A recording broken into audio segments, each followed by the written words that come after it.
Hi, everybody. My name is Angie Grove. I'm the director here at the Ethan Allen Homestead Museum, and welcome to our free monthly lecture for September 2025. I'm only going to say one quick thing because then I have three really special people to introduce you to who will then be introducing the speaker.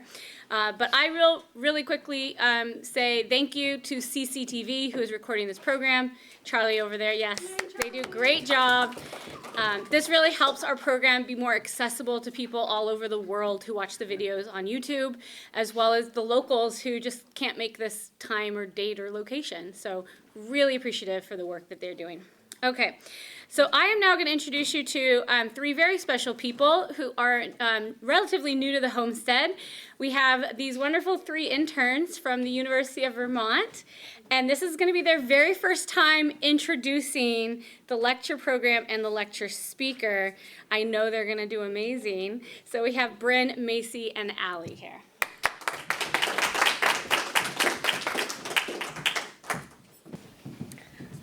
Never gone up to a podium before. I feel so professional. Hi, my name's Bryn. I'm a junior, and I'm going to be the new community outreach intern this semester at the Homestead. First, I want to thank the sponsors of this program, Richard and Linda Smart. Second, I want to invite everyone here to our upcoming events. On October 18th, we have Flaxtravaganza. It's a harvest reenactment. October 19th is our next free monthly lecture, The Losers of the American Revolution, Loyalists, What They Lost, and Why We Should Care, by Dr. Alexandra Garrett of St. Michael's College. And then finally, on October 25th, we have Spooky Stories at the Homestead. Access to tickets was given to members last week and will be made available to everyone on our website this week.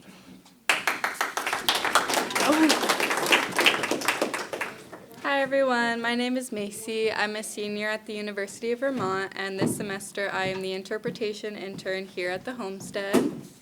Hi, I'm Allie. I'm a senior at the University of Vermont. This semester I am the public programming intern here at the Homestead, and today we have the pleasure of introducing today's speaker. Between 1979 and 1993, archaeologists conducted several excavations at the Ethan Allen Homestead, including a multi-summer project led by a graduate student at Boston University that recovered over 60,000 artifacts. These artifacts sat in the museum's attic for almost 35 years, and for the last 2 years, volunteers at the Ethan Allen Homestead Museum have donated numerous hours cataloging and bagging them for submission to the Vermont Archaeology Heritage Center in Barre. Although opportunities for additional work and analysis remain, this presentation reports on the results of opportunities for research recently completed, focusing on what the excavations and artifacts can tell us about the landscape surrounding the Allen Homestead has changed since the 1780s. So today's speaker is Niels Rinehart, has volunteered for the Ethan Allen Homestead since the fall of 2022, working with Angie Grove and other volunteers cataloging artifacts recovered from the museum's attic. He also serves as an interpretive guide on weekends at the Homestead and serves on the collections committee for the museum. Niels worked as a contract archaeologist throughout the Northeast and elsewhere in the U.S. for many years before joining the Vermont Department of Forests, Parks, and Recreation. With FPR, Niels manages historic properties at state parks and state forests, consulting with the Vermont Division of for Historic Preservation and other stakeholders. He lives in Jericho with his wife, Lauren, and their two sons, Liam and Abe.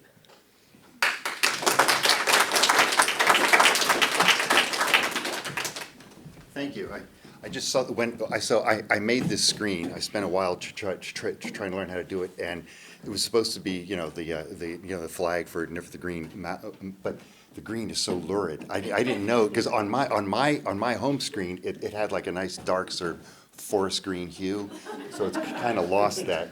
Sorry about that. But there was an intent there. So anyway, thank you for the introduction. I wanted to ask Angie to please start to wave her arms if I go over. No, not now, but soon if I do go over, because because it was too long, so I cut a whole bunch of slides, but I didn't actually time it to see if I was within the. So just start to complain if I go on too long. So anyways, great. So So as you just heard, when Angie first came here, she found about 65 or so boxes of artifacts up in the attic, all under tarps and so on, and they'd been there for a long time. And when she opened them up, she found about 63,000 plus artifacts.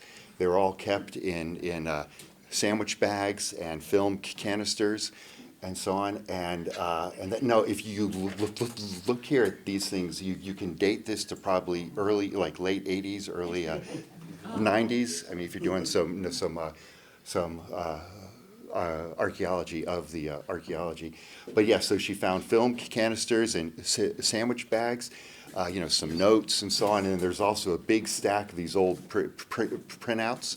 I don't know how many here remember, like the one you would have like the spools that would go up. Then you have like the dot matrix thing. It was like the sound of a machine gun or something as it went across the page. So there's that, and there's also these old discs as well. So what was this? So there was a dig that was run here for 4 summers by a grad student from Boston U. And so the goal was, I think, to use this work as her dissertation, and but for one reason or another, it was she left before that was done, and then all of these boxes with all of the the artifacts and so on were then put upstairs, and they sat there for about 30 years or more. So Angie then she reached out to Dr. Jess Robinson, who's the Vermont State archaeologist, and so he works for the State Historic Preservation Office, but he also runs the the Vermont Archaeology Heritage Center in Barrie, and this is sort of like to archaeology what the state archives is to documents. So the idea is that it'll house, it houses all of these archaeological collections that have been gathered from across the state, and the idea is to house them in archival conditions and so on, so that they can be there for years and years to come for other folks to go and to do research and so on. So the goal was to be able to prepare all of these boxes to then give or submit, I don't know if give's the right word, but to submit to the Heritage Center. But in order to do that, there were a number of things that had to be done to this collection. So for one, we had to have the appropriate bagging, like film canisters and sandwich bags is not archival quality. So we went and found out like it has to be 4 mil bags. It's this very specific thing, which I found for quite an inexpensive price online. But anyway, so it had to be bagged the right way. We also had to cull the whole thing, meaning they saved everything. They saved all the bricks and the plaster and all this stuff.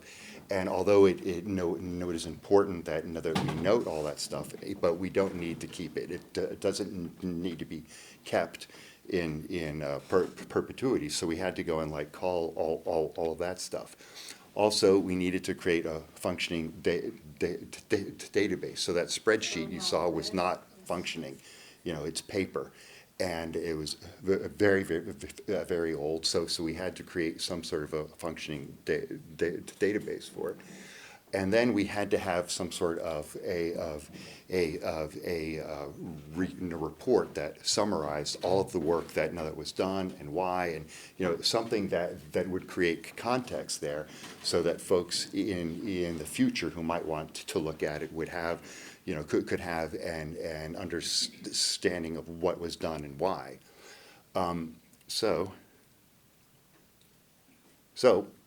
And Angie then put together a large group of volunteers. I see several of you here, and you work together. So we all worked together for about 2 years, every other Saturday, to bag all of the our artifacts and to tag them and to check them against the catalog. We also, there was money to go into have folks to enter in, so you saw that huge spreadsheet, that was a thick wad of printouts that all had to be hand entered, right? So we had volunteers and others who went and did that. There's also a project to scan all these photographs of work that had been done here before, especially the rehabbing of the house back in the 80s. So there was that, and all this was managed by Angie. And this is a huge task. I don't know, like it just in 4 slides, it might look simple, but it was an enormous amount of work to pull all these folks, together. Here's a list of all these people, and this is just, the organizations here. So the actual list would be much larger, but there was a number of groups and people who were involved in this. So, do I have to point at it? Wait. Oh, there we go. Oh, one thing. So those discs. So my kids always get annoyed because I'm always complaining about anything new that comes out, and it's not like it was back when I was young. It was better, and all that. So these discs, we couldn't read these. Now these have been around for 35 years, and we couldn't find anybody. There wasn't any way to read them. Now that has been around for over 5,000 years, and we can still read it, right? So anyway, so newer is not always necessarily better. All right, so we had the effort to bag and tag all those artifacts, and we made the new catalog. It was digitized, and we culled the collection, but shrank the 65 boxes to like 15 boxes, which is huge, or small but a huge deal. And then also, then we contracted with an organization to write the report. Now the idea was not to do the dissertation that wasn't finished, but rather just to write something that would provide the context so that we could understand what was done and so on, and what potential there might be in the future. So we hired them, and they went ahead and so the goals of their work was to synthesize and summarize what happened, to interpret the stratigraphy, which is very complicated, and I'll talk about that soon. Then also to interpret the assemblage, like who were these people who were here, and what were they doing here, and then also to outline future directions for research. And finally, to produce maybe some information that we could use for an exhibit here. So just as some background here, how far back? All right, so there have been people here in New England for about 12,000 years, going back to the end of the Ice Age. So if you say like each of these is 25 years, that's how many generations there are. That if you go back to the far left-hand corner there, that's like the end of the Ice Age. This is all the generations that have been here. I am him. I guess that's my two kids. But anyway, so we're all here. Now the circle there, that guy at the top, that's like 5,000 years ago, and there's a point up there on the wall that dates back to then, and that's the earliest evidence we have for anybody here at Ethan Allen. But this talk is just about the last 250 years, so these generations here. All right, so to talk about all the rest is like the whole other talks in the whatever. So I'm not going to talk about that here so much. He doesn't show up a lot. Have you ever seen the Ethan Allen Lego set? No, I just assumed you had just made that image. No, I Googled it and it came up, the Ethan Allen. So I think you'll have to have it for the gift shop. Yeah. So anyway, so he is very important in an historical sense for this property here, obviously, but in terms of the archaeology, there's not going to be much. He was only here for a few years, so there's not. So he's not going to really show up in this because there's not a lot of trash that he ever had an opportunity to leave behind, right? So, but the main thing I wanted to talk about here, so here's the house today. This is from like the southeast corner. This is a picture from about 125 or so years ago, taken from about where the well is in like the southeast corner. So you can see, the house has changed and has been changed a great deal, and then all those structures there are gone. But what I wanted to talk about is how this looks, how maybe the landscape has changed over the last 250 years. So where did they dig? There are four main spots that they checked out. One was the eastern hayfield. They dug a few holes there to sort of see if they could find anything from the old structures that were there. Whoops, sorry, went too far. They also dug some holes on the edge of the terrace to see what sort of evidence they could find for people having thrown things over the edge of the terrace. And they also found the well, and that was actually found by accident. Somebody apparently stepped in it. It was just covered up by something, and somebody fell. I don't know if they fell in or just put their foot through it, but that's how they found the well. So they dug there as well. But the major part of the excavation was in what's called the west lawn, on the west side of the house. So we'll talk a lot about that. So there are two ways to sort of look at the landscape here. The red here are all the holes that they dug over the course of those 4 summers. So you can look first at it horizontally, meaning like the spatial, like how it looks flat on the ground, And then the other way is to look vertically, meaning stratigraphically, how it is from top to bottom. Right, so people they'll often ask, "Oh, so you're an archaeologist. What's the most interesting thing you've ever found?"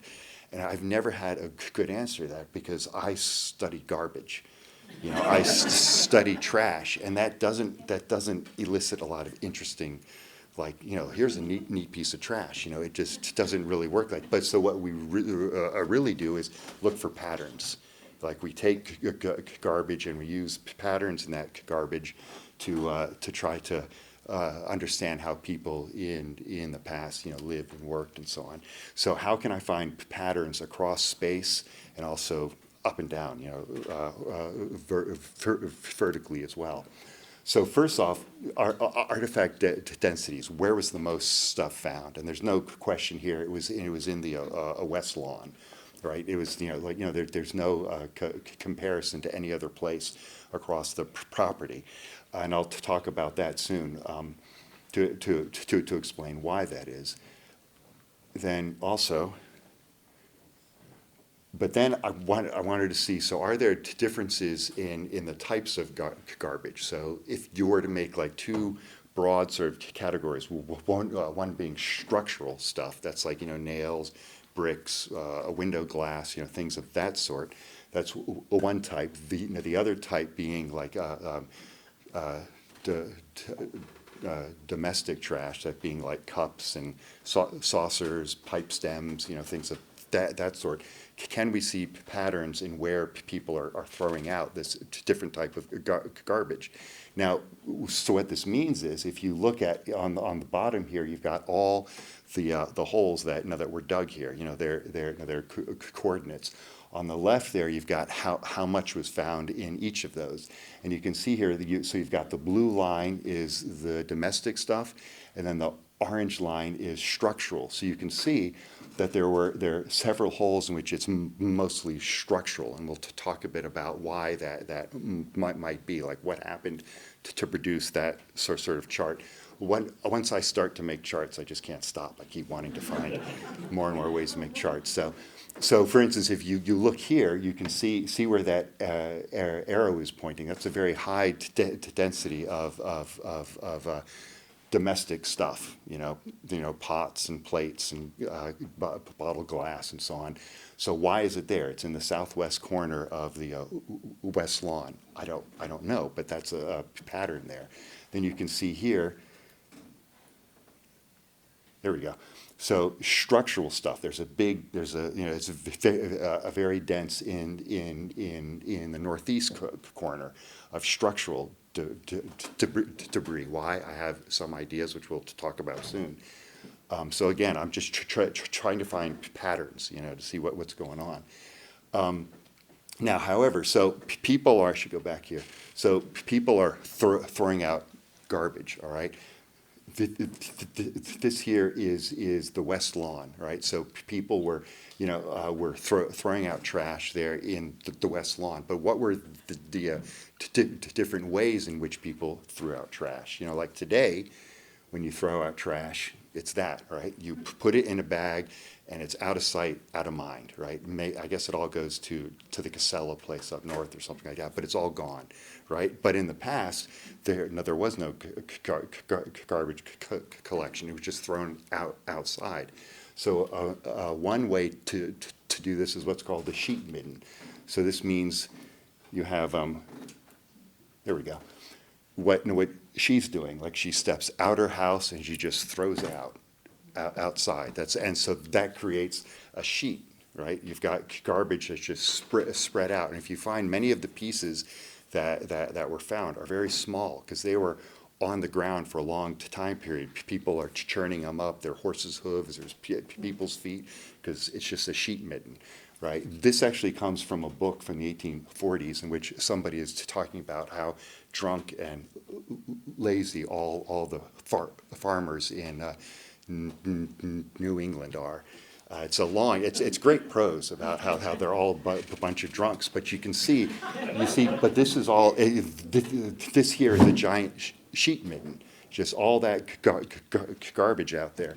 Another way is you can have these, there we go, pit features. So somebody might dig a hole in the ground and then throw their trash in the hole.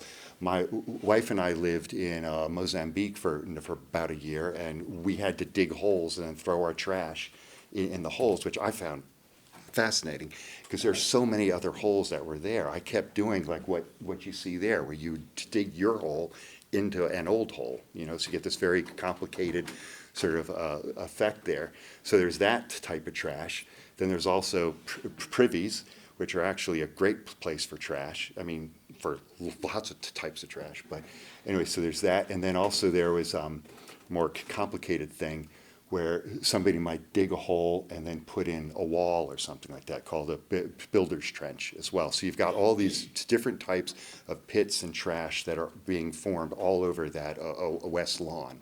So you see those different type, I showed you those two concentrations there, right? We had like the big concentration of structural trash. So somebody at some point, the house was being rebuilt several times. So you had all that structural trash was maybe being thrown in a pit over there versus the other thing was the domestic trash, which was a pit there, and the rest perhaps was more of like a sheet midden, just the constant throwing out of garbage throughout the years.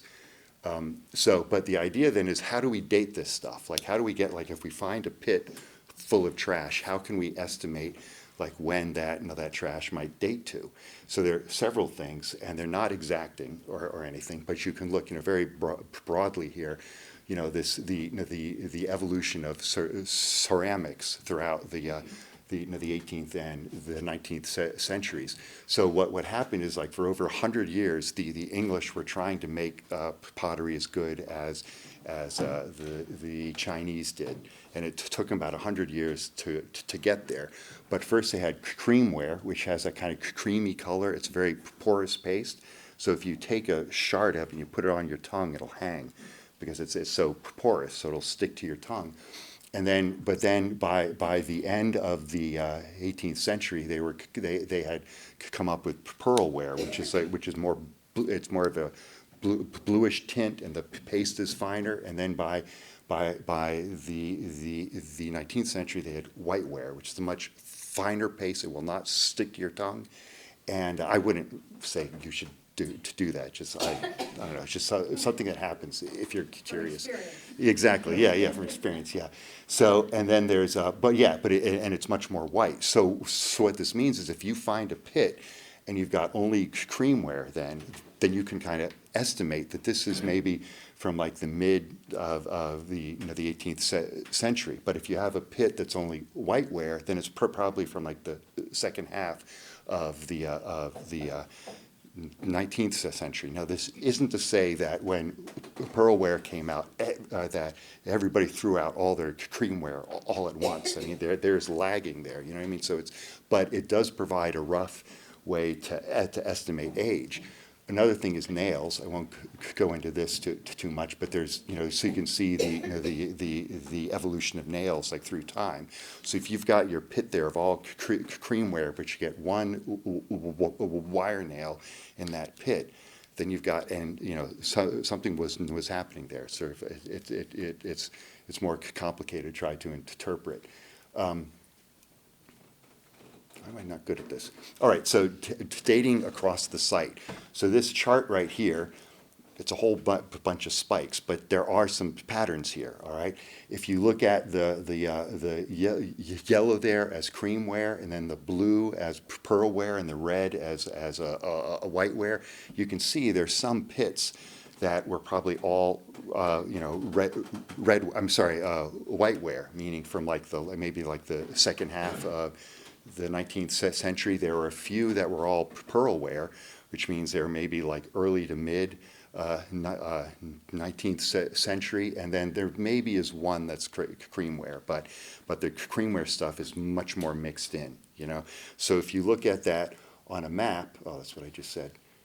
If you see it on a map, yeah, you can see how it's sort of spread out, where that hole over there in the southwest corner where you had most of the domestic debris, that would perhaps date to maybe like the early mid 19th century.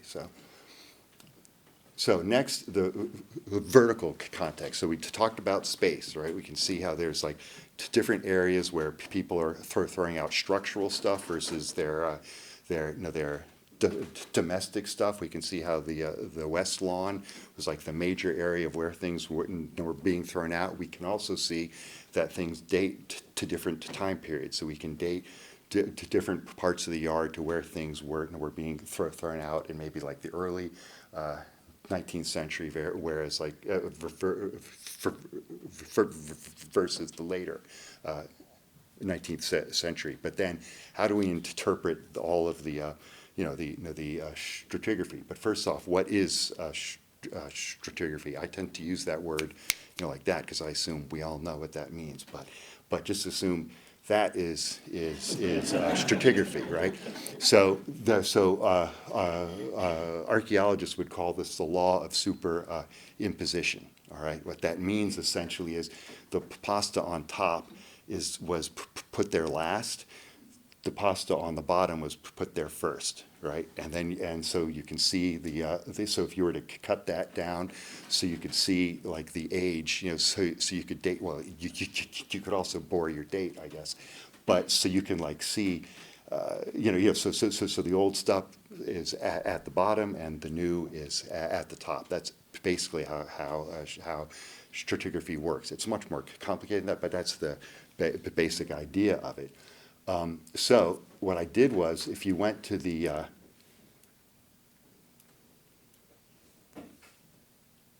there we go. All right. So if you look at the west lawn, fortunately we only have profiles. That's when you like draw a map of the stratigraphy. We only have profiles for about 9 of the holes. But I tried to distill all of those profiles into one explanation, and so the top stuff is probably stuff that is related to the 1980s when the house was being rebuilt. So you get a lot of roofing nails or other types of nails, maybe window glass, plastic, bottle caps, cigarette butts, things of that sort. And then underneath that, there's a lot of debris from when the annex was built on the house. There was an extension of the house that was built on the north side. And so you get stuff that probably dates from that. And remember, I talked about the hole up here where you've got the dense thing of structural stuff. But then underneath that, and this is almost about 3 feet, it's quite deep. And there are levels there that date throughout the 19th century. And you can date those as you go down by the presence of the different types of ceramics that I was talking about. But then at the bottom in some holes, you can see the original land surface from when the Allens first probably moved there, and you can date that by there's lots of creamware there and certain types of nails and so on like that. So you can date that in some places. So that's a nice and simple sort of neat sort of thing. But what it actually looks like is this. Whoops, sorry. Is this, right? So it's very confusing, right? So I tried to break that down, but it does follow that basic pattern. Now this is one hole. This is just all 4 sides that have been mapped out, and this is the hole where they found that highest concentration of domestic trash. So if you look at the far left, you see all the dark band there at the bottom. That is the ground surface, probably from the 1780s. Where they found more like creamware and so on. So that's perhaps, and you see how it's curved? I'll talk about that at the end. But then as you go up, you have these levels as you go up are like you work through the 19th century up to the top there, where you have all of the trash from when the house was being remodeled. In the middle there, you see that's a giant pit feature. I don't know what that pit feature was. It's a bit too close to the house, I think, to have been a privy or something. But that was cut out and then is full of garbage, right? And so I didn't have time, and in the report they don't talk about this, but there are pit features like this all over the West Lawn. Not all over, but they were there all around. So anyways, but that's what a pit feature would look like if you were to find it archaeologically. So next, go to the well over here, and as I said, it was found when somebody actually stepped into it, and so we don't have any profiles. So the stratigraphy is sort of up in the air for that, but they excavated a total of 16 holes around the well, and they estimate that the well was built in about the 1830s or so, and then it was abandoned by the 1920s. So obviously, the Allens had a well. We just don't know where it is at this point. But if you look here, the picture. Was it? Oh yeah, that was something I thought was odd, because that picture from 1900, I'm assuming, I'm going to reach over here, it was taken from around here. But you can't see the well in the picture. So I don't know if they're standing right in front of the well, or maybe the well was gone by that time, so it didn't like to. I've seen a picture similar. It's in the folder. Not with you have to look. But I was aware of the well. Oh, you were? Okay. Looking at, it was labeled a potato field, and you can see the well. Oh, cool. I'd like to see that. Thank you. So anyway, so this was how they drew out, they dug down to where the well was, and they drew out a map, like a plan view it's called, to sort of show how the well looked. What they found was there's a clay boundary around the well, and then they found where there were posts. So there were probably a well house in there, that would have encased the well. And so the dates for it, you can see right here. I tried to interpret the dates just based off of where things were found, although we don't actually have a profile. But then if you look, so at the top you've got garbage from after the 1920s, and then there's the level from where it was covered up. And the way that they came up with the date from the 20s was because they found shells from a Winchester 3030 and a penny from 21. So that's sort of so that was used to date the level that was put on top to cap off the well. And which is why they interpret that as being the end of when the well was being used.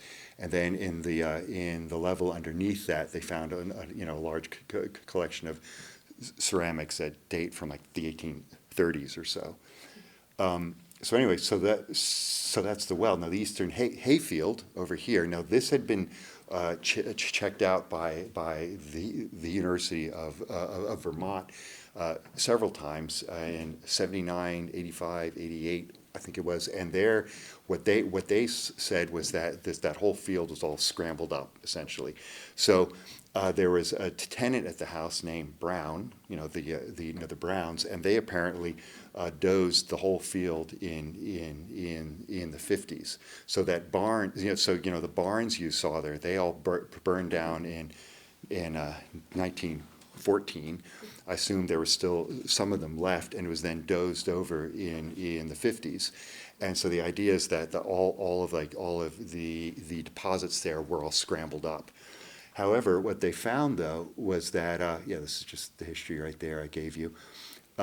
What they found though, so they wanted to see if she could find any of the original structures there, as well as could she find if there was anything that was intact there.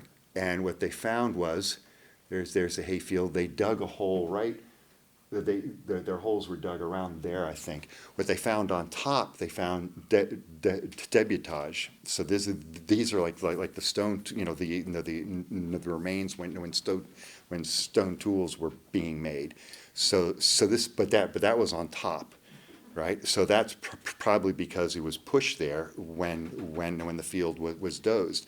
Because underneath it, what they found was structural remains from the late 19th century, and they found the full skeleton of a lynx, which is kind of sort of interesting. So what this means is that underneath that top level that's scrambled up, it was intact, because like the lynx skeleton would have been all scrambled up if it had been pushed around by the dozer. But because it was intact, that there is stratigraphy there that is still intact.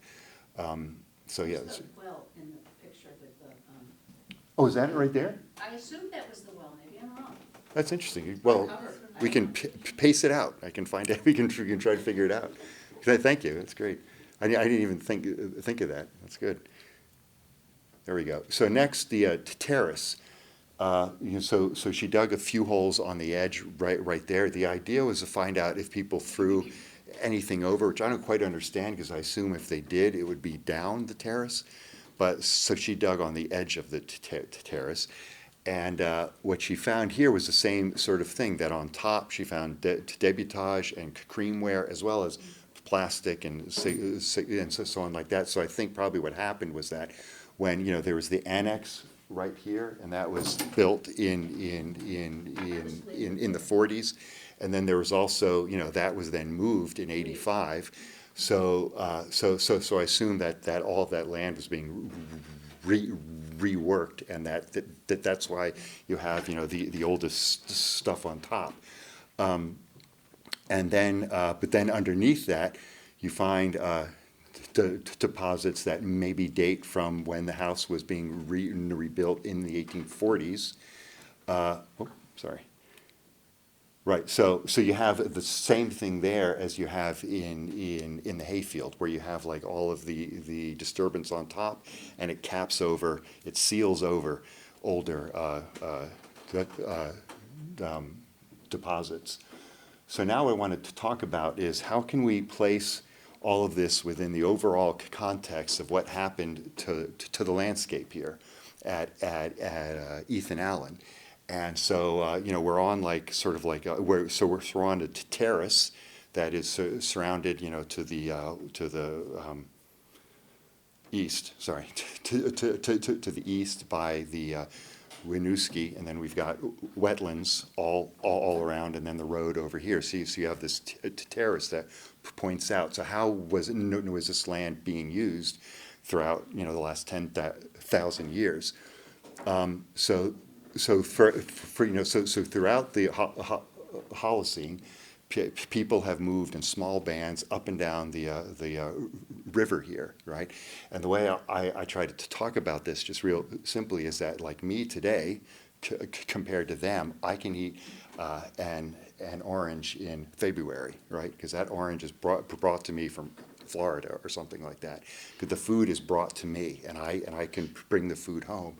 They, however, for thousands of years, had to map themselves onto the landscape to go to where the food was, right? So they would split up into small bands and move around so maybe like 20 or so people, and move around the valley to where the food was. But then by April, their winter stores were quite empty. They were probably also very tired of having been with the same 20 people for the whole winter long. But at that same time, there are all these fish that are coming up the river to spawn, right? What's called anadromous fish. They come up to spawn. And so what they would do is, people for thousands of years would go down the river, and they would congregate in huge groups of several hundred people and fish, and there would be this great abundance of food for several months. And this here is a list of the various species of fish that would come up here. So we still, like today, we have the salmon hole, right? Which is named after this thing, this annual thing that would happen. So I don't know how things, but I can imagine maybe we had a scene like this out here at the homestead, with folks coming here every spring to fish. Maybe in huge groups or something like that, up and down this part of the valley. Oh yeah, that point over there I showed you. This is a drawing of it, dates back to about 5,000 or so years ago. But then, so the earliest evidence we have for farming in New England dates to about the 13th century. And the way that they farmed, as opposed to how we farm today, like we plow, they would have had these small mounds, and you would plant your corn, beans, and squash and so on in these mounds. And yeah, the men probably watched, because farming was probably invented by women, since they gathered plant foods, so they probably had a much greater understanding of how plants work, But anyways, yeah, so we probably had a landscape out here that looked like this. This is a shot from Northampton, Mass, from about 100 or so years ago, and you can see those mounds are still there, right? So that's perhaps how things looked here. Now, we don't know how many people were here at that time period. Estimates are going to range. It's mostly guesswork. I've read 4,000 to 5,000. I think it would probably be a lot more. But then in the 17th century, about 3/4 of that population died within one or two generations. And but then I don't know how, what was happening here when Ethan Allen first got here, how much of a stretch there was in terms of the land here being abandoned or left, or what was happening here. But I can guess that it probably looked a lot like things do now around here, in the sense that this whole state was farmed. And then a lot of those farms were abandoned, which means that most of the woods that we have today are quite young. So you can see here we've got a very young forest. So perhaps if the farms here had been abandoned during the 18th century, then by the time that the Allens came here, you had a very young forest like that around the property. So these here are some images to try to show how early homesteads might have looked, where there's still trees and they're clearing the woods. So maybe at the end of the the 18th century, things were sort of looking like this around here. So the changing contours. Now remember, I talked about how the the greatest concentration of stuff is in the west lawn. And so what happened is, like today, we walk into the house from the south end, because when the house was being rebuilt in the 1980s, they reshaped the house to make it look so that the entrance was on the south end, because the idea was that's how the house looked when it was first built. However, in the 1940s, I'm sorry, in the 1840s, the house was rebuilt, and the main entrance was put on the west side. Now, there had been this idea that that there was a porch out there, which you saw in those pictures, that was built in the early 19th century. But based off what was found at this dig, the idea is that no, it was probably not until the mid 19th century that porch was built, and that whole change happened. But it was after that that the west lawn became the main scene of action for the whole household. So that's why you see so much stuff there, because that could be because that was the focus of the home for, you know, after 1840 until it was rebuilt in 85.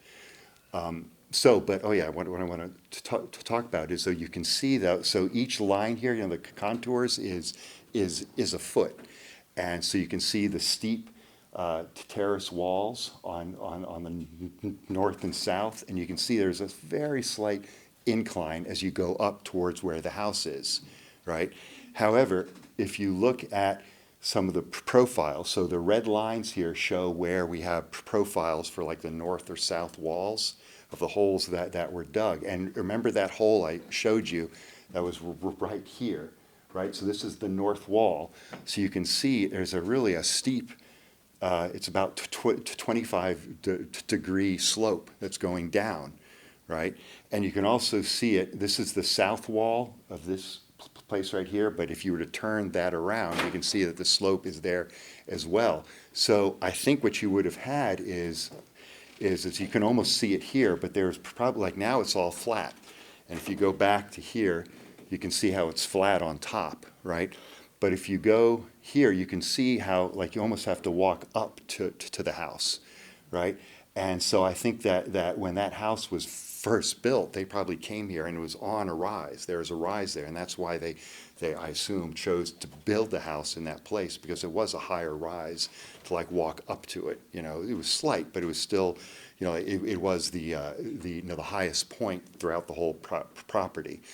Then through time, because that landscape has been so reworked over and over again, you know, as we talked about how the house has been changed and so on several times, that, you know, there's been a lot of trash that's been thrown out there, and they've reworked it and so on throughout all those years. So we've lost most of that slope. But if you were to come back here at the end of the 18th century, you would have seen a much more pronounced walk up towards the house if you're coming from the west. So I want to end. Oh yeah, so this is like a chronology here. And so to start with, in the 1780s, you know, the Allens arrived, and as I just said, the house was probably on like a slight rise as you went up there. I just learned this trick where you can make things go away after you animate them to come on. So I showed my wife. I was like, check this out. She's like, Niels, I've been doing that for years. It's not a big deal, but I thought it was neat. So anyways.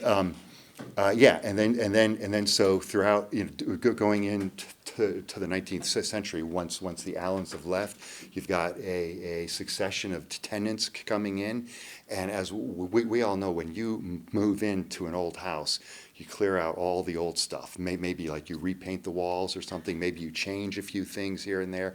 So you've got a succession of tenants, and they're all doing the same thing. They're changing that house every time that they maybe in small ways, but they're doing work to it.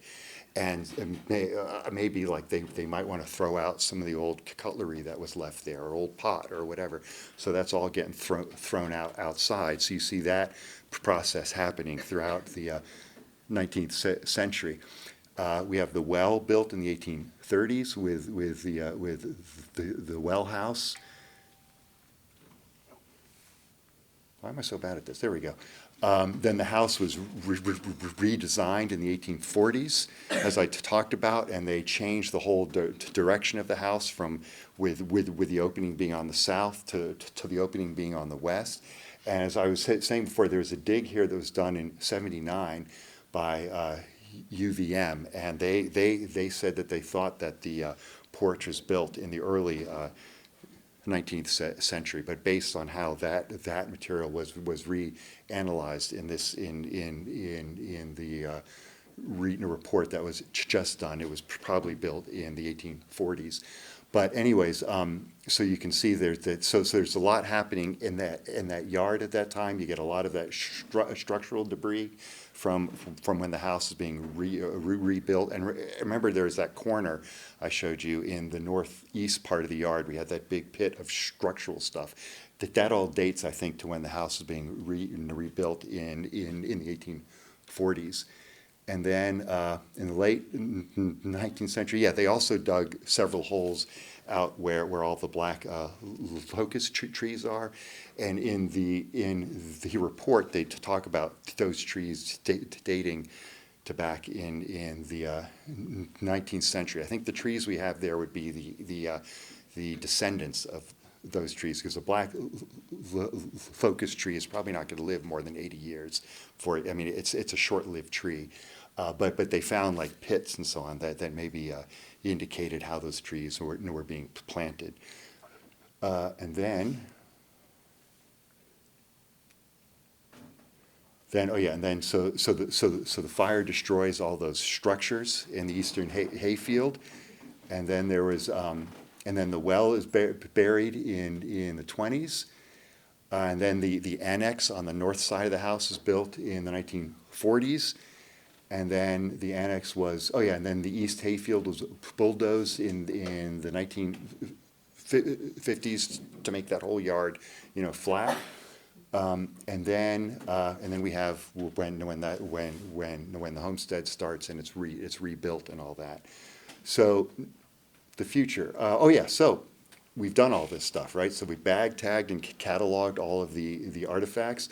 We have a digital database now. We have culled the collection. We have a report that provides context for what's there, so we can now submit this all to the Heritage Center, which means that it can then be kept in perpetuity, in good conditions and so on, so that somebody else in the future can go and start to look at it in more detail. So what we have is sort of like, we have the first maybe 4 chapters of the book, but there's more chapters to write, all right? So some ideas I have is like, that's garbage. I think I would have liked to work for like the sanitation department. I would have just loved to do like data on garbage. So what were the choices that people made at the homestead, over the last 250 years? Like, what did they consume, and how did their consumption change through time, and how is the homestead different from other farms in the state? So if you look here, let me show. There we go. So the farmstead is up there, and it's about an hour's walk to get to outdoor gear exchange for all of your outdoor needs. So it's like so that means it's a very short walk to get to Burlington, which is a major hub.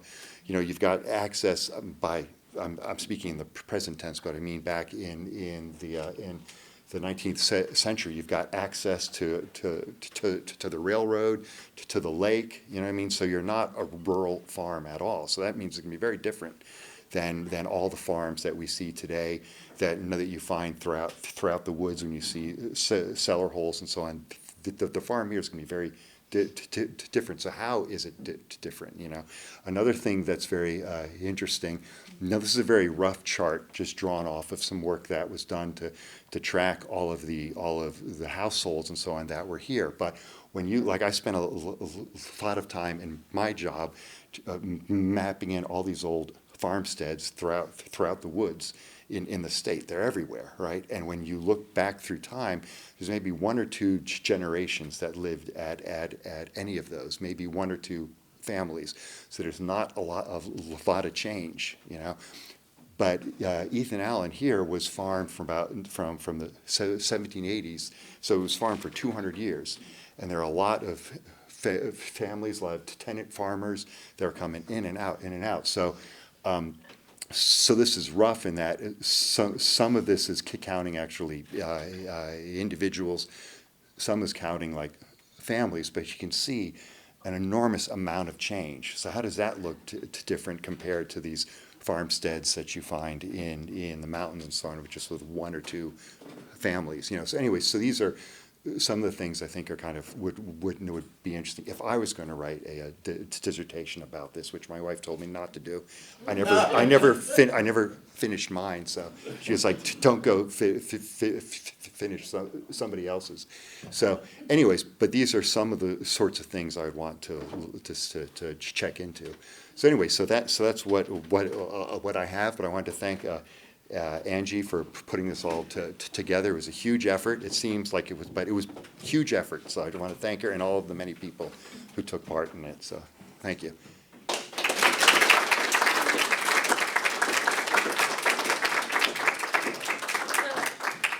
We are going to open the floor in just a minute for Niels to take questions.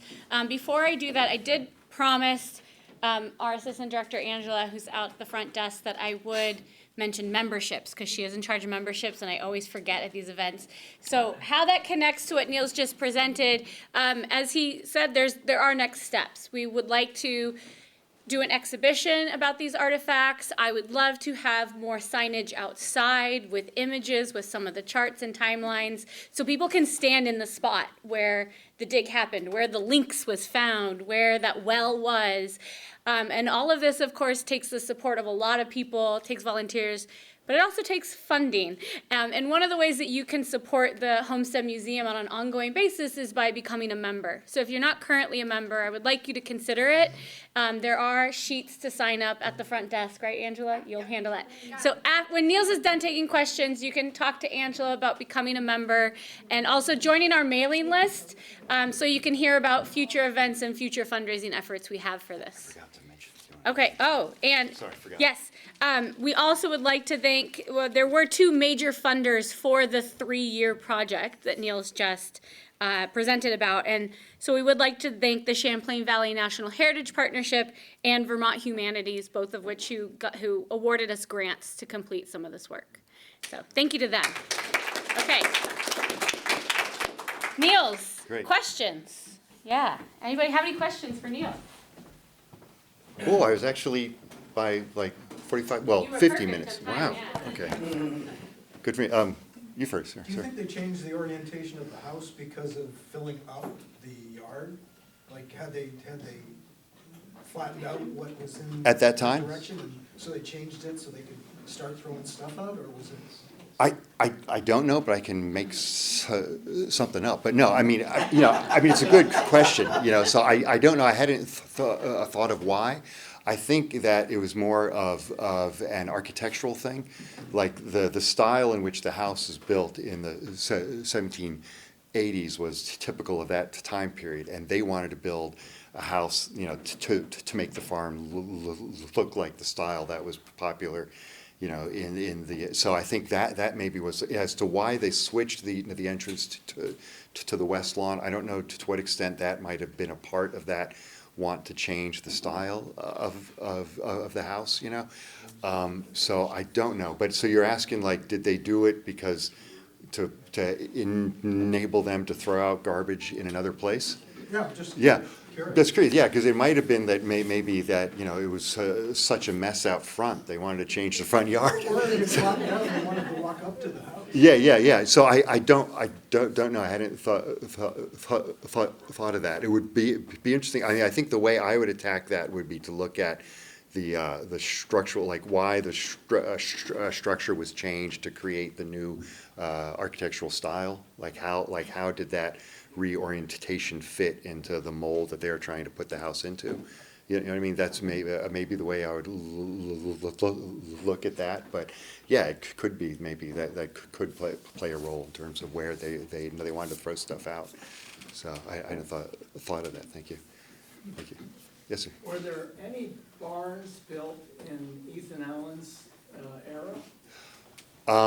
Any evidence of foundations? There isn't any. I mean, he obviously had some. He must have had something. But I don't know to what extent, so there isn't any evidence archaeologically at this point for where those outbuildings might have been. I don't know to what extent, like you saw in that picture there's that almost like an L-shaped thing in the eastern hayfield. I don't know which one of those might have been actually a structure that dated back to then. You know what I mean? Because some of those could. I've heard that they do believe one of those in that old photo Was the original? The original 18th century barn. Right. But I don't know why someone said that, and now it's just been passed down as oral history among Right, yeah. So, But I think don't it know would. if that's true or not. But it would be interesting, like Angie had talked about, or we talked about maybe doing what's called ground penetrating radar, or GPR if you're hip. But where it's a thing where you can like drag it across the ground and it'll read, it'll make an image that will show where there might be structures or pits or things like that underground. So it would be neat to maybe to be able to do a map like that. I mean, it's a flat field, so it's a prime candidate for this sort of thing, to like try to find, to map out where those structures were. And you could then use a map like that to start to try to answer the question that you're asking, like which one of these, like so you could like strategically place holes in certain spots to try to date, when those structures might have been built, to try to recreate that landscape. The thing I would love to find would be the privies. Because that's where you find like the real treasure trove of garbage. Yeah, they would throw stuff out in the privy, so to find Ethan Allen's privy, I guess, would be the goal. But anything else? Yes, ma'am. I have two questions. One of them just came up. Right. But my first question was when they filled in the original well, Right. Or the well that was found, where is the new well, or did they dig a new well? And Yeah. the second question is, you talked about the ground penetrating Radar, yeah. I'm actually just started watching this show on Netflix or something, or Amazon Prime, the BBC show called The Detectorists. Oh, I don't know yeah. if anybody heard of Wonderful it. show. I just found. Don't do it, but it's fun to watch. It's a good show. So I was wondering, has any of that been done here? No, but that would be a With neat way to do it. permission. Yeah, no, but that would be a neat thing to do, to try to track, to map out densities of stuff across the field, to get to yeah. So if you were to do both the GPR and something like that, sort of get an idea of like where the hits are, and you then can create like a density map of the whole thing. So. Yeah, that would be neat. But your first question? Oh, a replacement well. A replacement well. Original well. I don't know. I'm sure there is one here, and I don't know why they closed that well off. Maybe it wasn't, I don't know, but I'm sure that they must have had one, because there's no plumbing that ever went into the house, right? Was there? At some point. No, they put in plumbing? I believe so. I believe the families that lived there in the 1970s had plumbing. Oh, they did. But I was just assuming that, because I assume most people in the 1970s had plumbing. Yeah, that Now might. that you mention it, I don't know if there's actually architectural evidence of that. I'll have So to- I think the first thing to do to answer your question would be find out when was the plumbing put in, Right. and you could use that to answer, like maybe they sealed up the well because they got plumbing. That might I really have quick just been want it. to add something in there, and I know there's another question. Sure. But another project that we've been working on for the last 3 years is architectural history of the Allen House, and trying to basically excavate and figure out that information, just like with these digs. 'Cause Right. They did the major restoration work in the 1980s, and we're trying to figure out what was original, what was brought in then. And those projects have been so hand in hand because they answer each other's questions. Right. So like to answer the question of the well, we need to know when was plumbing brought into the house, which we don't know yet because we need to work more on that architectural history of the house too. So we have these ongoing projects that are really complementary. So Sure. we keep focusing back and forth between the two of them. Right. Yes, sir. You had a question? So the well that's out there now is just something somebody built to look like a well? No, I mean, that is the original well. The wood thing around it, I don't know when that was built. That was probably built in the last 30 or so years, I guess. But no, but that is the well that was built in the 1830s.